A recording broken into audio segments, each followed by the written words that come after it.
Hello and welcome back to another episode of the Lily and Sam Show. Thank you for joining me. I hope you will like and subscribe to help us grow this channel. Today we will delve into a fairy tale much loved by me, Little Red Riding Hood. One of my favorites. I will read you the story and then we will discuss at the end the meanings and the analysis behind the story itself. Let us dive in. Once upon a time, in the quaint village nestled at the edge of an ancient forest, there lived a sweet girl named Little Red Riding Hood. She was known by this peculiar name because of a crimson hooded cape she wore, a gift from her grandmother, who spun it from the finest wool and dyed it with the juice of ripe berries. Little Red Riding Hood was a curious soul. Her eyes sparkled with wonder as she roamed the sun-dappled meadows, collecting wildflowers and chasing butterflies. But her favorite journey was the one that led her through the whispering woods to her ailing grandmother's cottage. "Remember, my dear," her mother would caution, "stay strictly on the path. The forest holds secrets, and not all of them are kind." But Little Red Riding Hood was not one to heed warnings. She loved the rustling leaves, the scent of pine, and the sunlight filtered through the ancient trees. And so, with her basket of freshly baked bread, honey, and a flask of herbal tea, she set off on her weekly pilgrimage. Now, lurking in the shadows, a sly wolf watched her every move. His eyes gleamed like polished stones, and hunger gnawed at his belly. He longed for the taste of tender flesh, both human and the food in the basket. His cunning mind devised a plan, a ruse, to satisfy his appetite. "Where are you off to, little girl?" the wolf called out, his voice as smooth as moonlight. "To my grandmother's," Little Red Riding Hood replied, her innocence shining like morning dew. "Ah, your dear grandmother," the wolf purred. "Why not pick her some flowers as a gift? The ones beyond that hill are especially lovely." And so, trusting the wolf's honeyed words, Little Red Riding Hood strayed from the path. She plucked forget-me-nots and daisies, their petals soft against her fingertips. Meanwhile, the wolf raced ahead, his paws swift as shadows, to reach the grandmother's cozy cottage. He knocked on the door, his voice disguised as Little Red Riding Hood's. "Grandmother, it's me. I've brought you treats." The unsuspecting grandmother, wrapped in her shawl, opened the door. But before she could react, the wolf swallowed her whole, leaving only a faint scent of lavender behind. When Little Red Riding Hood arrived, she noticed her grandmother's strange appearance. "What a deep voice you have," she exclaimed. "The better to greet you with," the wolf replied, his eyes gleaming. "And what big eyes you have," she continued. "The better to see you with," he answered. "And what big hands you have." "The better to embrace you with," he whispered. Lastly, she pointed at his gaping mouth. "What a big mouth you have." "The better to eat you with," he roared, lunging from the bed. But just then a woodcutter, a burly man with an axe, burst into the cottage. He had heard rumors of the wolf's treachery. With a single swing, he split the wolf's belly open, and out tumbled Little Red Riding Hood and her grandmother, shaken but unharmed. Together they filled the wolf's body with heavy stones, ensuring he would never harm anyone again. The forest sighed in relief, and the sun peeked through the canopy, casting golden rays on the trio. From that day forth, Little Red Riding Hood wore her crimson hood with pride. She learned that the woods held both danger and salvation, and sometimes it took courage and a vigilant woodcutter to save the day.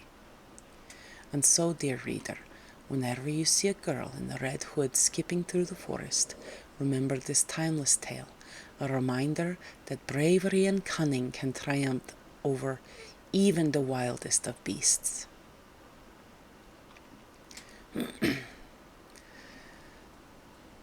So, that is the story.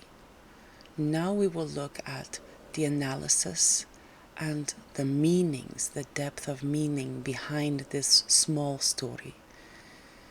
It does have a lot of important things in it that are known to us, and lots of symbolism. The tale of Little Red Riding Hood has woven itself into the fabric of our collective imagination, its crimson threads stretching across cultures and generations.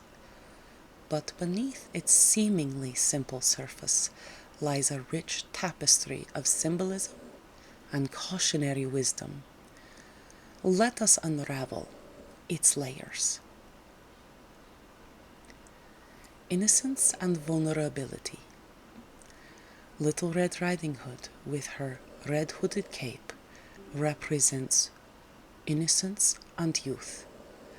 She is the embodiment of purity, curiosity, and trust. The forest symbolizes the journey from childhood to adulthood, a path fraught with both wonder and danger. Her encounter with the wolf mirrors the vulnerability of the young when faced with the complexities of the world. The cunning wolf. The wolf embodies primal instincts, desire, and deception. He is both predator and tempter. His disguise as the grandmother highlights how danger often lurks where we least expect it.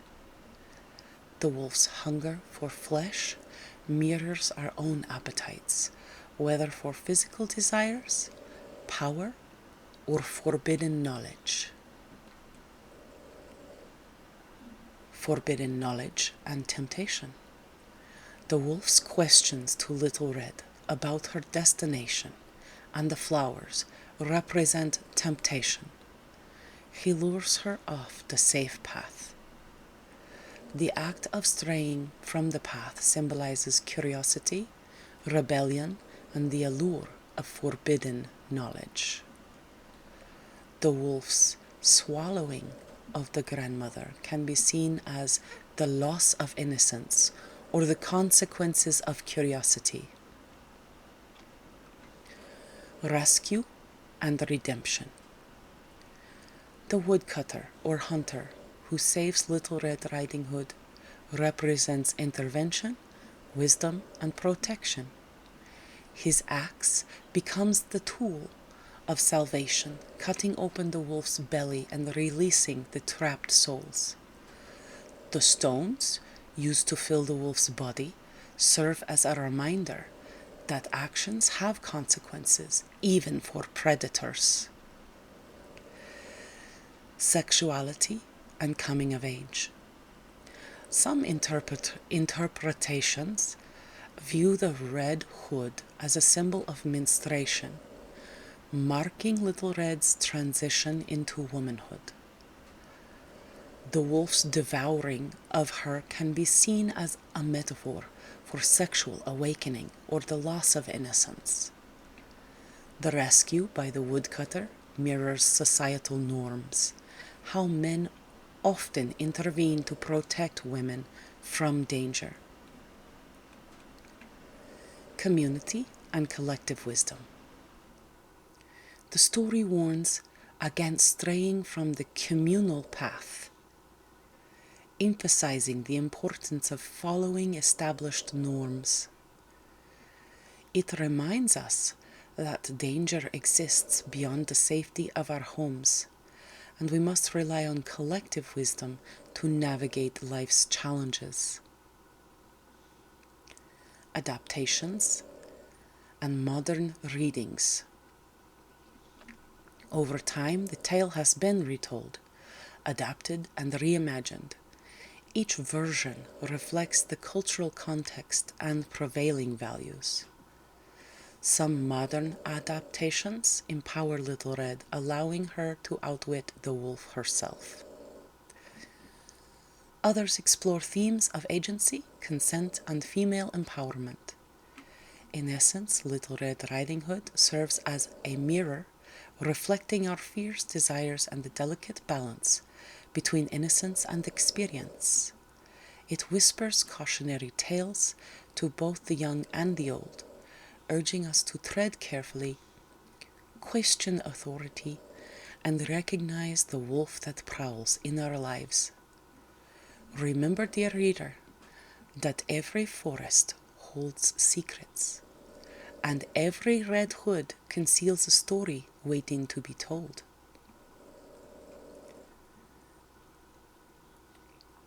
Morality and caution.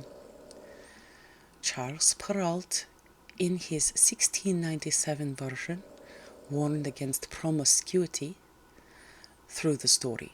Little Red's encounter with the wolf serves as a cautionary tale about trusting strangers. Grimm brothers, in their adaptation, emphasized obedience and staying on the path. Their version reinforces the idea that deviation from established norms can lead to danger. Sexuality and coming of age. The wolf's devouring of her can be seen as a metaphor for sexual awakening or the loss of innocence. Night and day. In one interpretation, Little Red's bright red cap symbolizes the sun. The wolf represents the terrible night that swallows the sun. The tale becomes a cosmic struggle between day and night, light and darkness. Seasonal allegory. Another reading suggests that the story represents the changing seasons. Little Red escapes the harsh winter, the wolf, and enters spring, her grandmother's house. Escape from winter. The wolf as winter personified, cold, hungry, and threatening. Little Red's journey to her grandmother's house symbolizes the escape from winter's grasp. Male seduction and humor. Jack Zipes' interpretation contrasts Perrault's tongue-in-cheek version with the Grimm's. The wolf becomes a male seducer, adding humor to the tale. The wolf's cunning and charm serve as a cautionary lesson about deceptive intentions. Vulnerability of women. Norman's version highlights the vulnerability of women to sexual abuse. The wolf preys on Little Red's innocence and trust. The story underscores the need for vigilance and awareness. Remember, each retelling adds layers to this timeless narrative. Whether cautionary, allegorical, or symbolic, Little Red Riding Hood continues to captivate our imaginations, inviting us to explore its hidden depths. I hope that you enjoyed this reading and analysis. Please like, subscribe, and comment, as it does help us grow our channel. Thank you so much. Goodbye.